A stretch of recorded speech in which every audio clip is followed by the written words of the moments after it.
So here are the basics of house hacking. All right, first things first.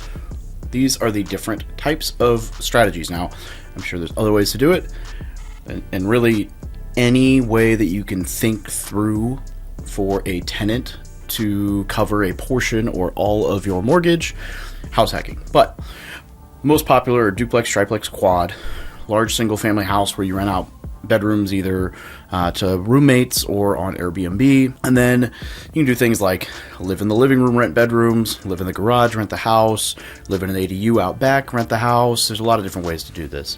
You can also build an ADU. If you don't know, that's additional dwelling unit. Think of it like a mother-in-law suite or like a tiny home out back or an RV or something like that. ADUs are permanent, not like an RV, but you know what I mean.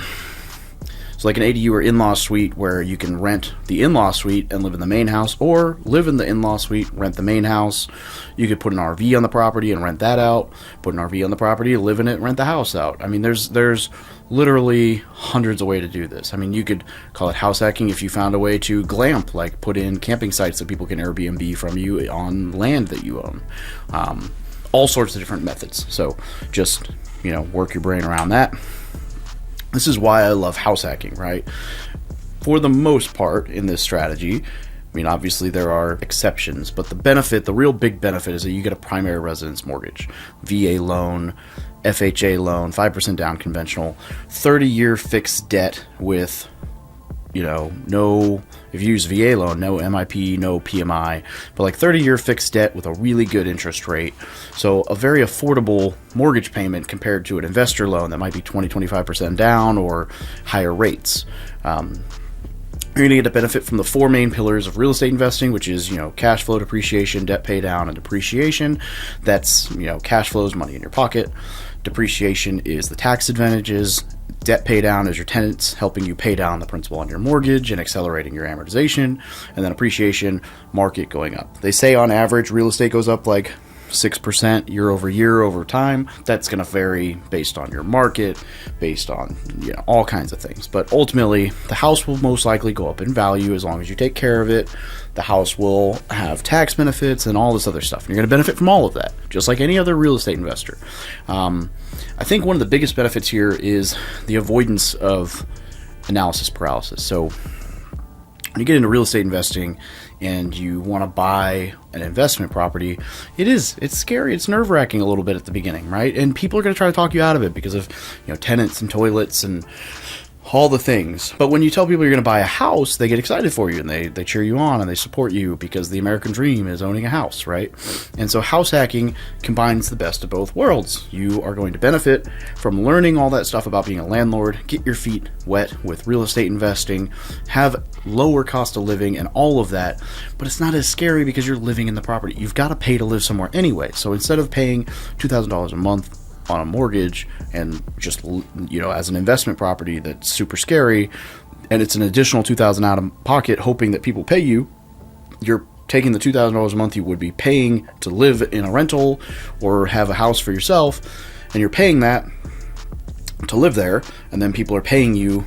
So it's cutting your own living expenses down, which is huge, which goes into the increasing of your savings gap, which is one of the other reasons that this really helps you build wealth faster, because instead of paying that $2,000 in rent, let's say you get to pocket all $2,000.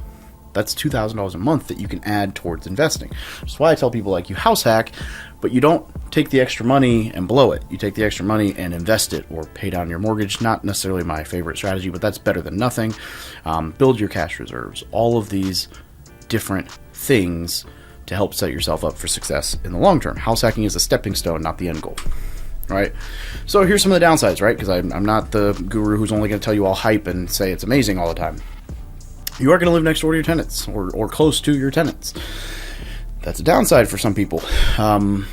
Personally, I wouldn't let your tenants know that you own the property. If you hire a property manager, that's easy. Tell them, hey, I'm just another tenant. Treat me that way. If you don't hire a property manager, you don't have to tell them you own the place. You can just tell them you're another tenant and you both go to the same, landlord, whatever. I don't know. Use a fake name as your tenant name. Location is probably not going to be ideal, right? You're not, unless you do like the big single family house hack, which is not ideal for everybody. You're probably not going to live in like a fancy gated community and private school land with like pool and like a duplex is not the most luxurious thing in the world. But you're prepping for your future. So it's probably not going to be your dream home. That's okay. It could be. There are ways to do this with your dream home. I'm actually looking at doing it with a barn dominium that I'm going to build, and then like in another corner I'm going to build a triplex, and so I'll have like a bunch of land, and they will help pay the mortgage down on my barn dominium. But there's definitely a way to make this work, but it's probably not going to be, in most cases, at least your first few house hacks are not going to be your dream home, right? And it can be hard to let passive income be passive. If you live near your tenants and you see stuff that annoys you with the property or with the tenants or how they're treating the property, you're going to probably want to say something or get involved, and that's ultimately just going to add stress to your life. So some of the downsides, mostly mitigatable by just acknowledging this is a temporary strategy to get you to financial freedom, so it doesn't matter if it's the perfect house, and also hiring a property manager or just not telling the tenants you own the place, and then not getting involved in like little petty things, right? Don't let little things annoy you about the process. Just trust the process, enjoy the process, and understand that this is setting you up for success down the road. It doesn't have to be, glamorous all the time. And that's okay. House hacking is fun. All right, guys, in this lesson, we're going to be talking about how to maximize your savings. So when you house hack, one of the biggest benefits and ways to use this to leverage your success in the future is to maximize your savings. So housing is most people's biggest expense. And if you get rid of that, that's a large chunk of money you were already making that you can now save to invest later, right? So here are some smart ways that you can utilize that money. Notice on here, alcohol, vacation, not listed. Now, I'm not saying you should sacrifice 24/7. You should definitely live life along the way, and you've got to celebrate your wins. So that's a whole nother presentation, but it is harder for some to celebrate wins than you would think. And so getting out there and celebrating your wins, your victories, your successes is huge, and it allows you mentally to keep moving forward. So a lot of these things are going to be very beneficial for you in that regard. Now, that being said, paying off bad debt, and when I say bad debt, I mean I don't consider a cash flowing like mortgage or property to be bad debt. There's a lot of things I don't necessarily consider to be bad debt, but anything over 7%, that's my threshold. Like if it's 7% or more, definitely pay that off. If it is, and I'll drop a video for how to pay off debt faster, as far as like talk about the avalanche method or the snowball method. There's two great ways to pay debt off fast, and I'll drop a resource for that. But paying off your bad debt, i.e. credit cards, lines of credit, if you have an interest rate that's higher than 7 on a car, or even if it's lower than that, but that's your only debt left, cars are depreciating assets. So unless you bought like a used car that's kind of plateaued or something that's going up in value, I mean, for the most part, those are going to be worth paying off. Even if not super fast. But get rid of the debt that's hurting you, the credit cards and the expensive payments and the things that compound for sure, and then pay off simple interest, higher interest stuff, and then automotive, whatever, and work your way down. I wouldn't necessarily say you need to pay off your mortgages. In fact, if you've got a really solid rate locked for 30 years, I would say you're better off not. But that's a personal risk tolerance, comfort level decision for sure. Then I would say you need to prioritize an emergency fund. One way or the other, you should have a way to cover your emergencies. Now, if you have a $50,000 line of credit that you can pay down to zero, and then that would be your emergency fund, that's not a terrible option. I'm not saying I recommend that, but that is a way that I've done it in the past. Good old hard cash is definitely king here, and you need to have enough to cover like 6 months of emergency reserves in case something happens, right? And then cash reserves, and this is referring to properties, not emergency funds. So emergency funds, like everything needed to keep your personal life in line if the world goes to hell. And cash reserves is, hey, what if that HVAC goes out on that house? I need enough cash to cover those expenses. So I recommend at least $10,000 for your first house, and then you can kind of scale or scale back the cash reserves per property as time goes on, right? The more properties you're going to get, you probably don't necessarily need 10 grand a house at all times. but definitely worth making sure that you have those reserves. And I would say you should build up, especially if you went, this is like your first property and you don't have a ton of money in saving, definitely build up an emergency fund and cash reserves before you do anything else. And I would definitely say you build up at least like a 1 or 2 month emergency fund before even paying off the debt. And then pay the debt off, build out the emergency fund, build up the cash reserves, cover your ass in case something goes south on these properties. After that, I'd say invest in personal development. If you're in the war room already, which you should be, because I don't think I'm ever going to put this anywhere else, then kudos. I mean, that is a great personal development move. You're going to have all kinds of educational resources, people to bounce ideas off, because ultimately one bad decision avoided can be worth a ton of good decisions made. Unfortunately, it is the way it is, right? It's like, think about being the super health nut conscious, don't eat sugar, whole foods galore healthy human who chain smokes 3 packs a day. The cigarettes will do more damage than the healthy food will fix. And so personal development's the same. If you can avoid making one bad decision, it could save you tens or hundreds of thousands of dollars.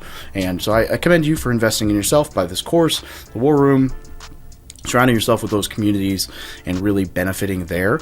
I would say books are a incredible win. Reading is like the worst risk of reading is that you lose a little bit of time for the most part, and the best risk of reading is that you change your life, right? So reading is a asymmetric bet in the long term that will help you, and I think it's incredibly important to read, listen to podcasts, YouTube University, and just spend time educating yourself. I'm not talking about college, I'm talking about things that will help you advance your skill set, advance your investing, advance in ways that'll help you along your journey to financial freedom. And then I'd say after you've spent some time really on the emergency funds, cash reserves, paying off debt, personal development, all that, saving for your next investment fund. Now, there's some great ways to do this. There's always the old cash in the bank account, just sitting in savings. But there's, index funds, high yield savings accounts, certificates of deposit, home equity lines of credit. There's a myriad bonds. So you kind of got to weigh risk tolerance here, but I like index funds or mutual funds if it's going to be money that I'm probably going to touch again now, like soon. The risk, of course, is that if the market drops, you lose some value there, but historically, you're going to earn a better return sitting in an index fund than you would in a savings account. Savings account is safe, but, I'm thinking like, hey, I want my money working for me while it's working for me. Now, there is the argument of the whole life insurance as a way to store cash. That actually kind of makes sense in this regard, but the problem is you've got to be able to overfund it because you're not going to be able to touch those funds right away. So I think that's beyond the scope of this video. Suffice it to say, unless you can stroke a 6-figure check to your insurance and overfund it to be able to access that capital quickly, it's probably not in your best interest to look into IULs or whole life or cash or infinite banking or any of that cash life insurance stuff yet. It's more of a cash preservation than a wealth building strategy. So if you're looking for just a quick place to store cash, you can't go wrong with like savings accounts. And then CDs and bonds are great, but they have a fuse. So if you need that money quickly, you might not be able to access it quick enough. Lines of credit, if you have a line of credit, pay that down. That's a great way to do it. And then, index funds are good, but just beware that you might dip a little bit. So you got to be willing to, avoid pulling it if that happens.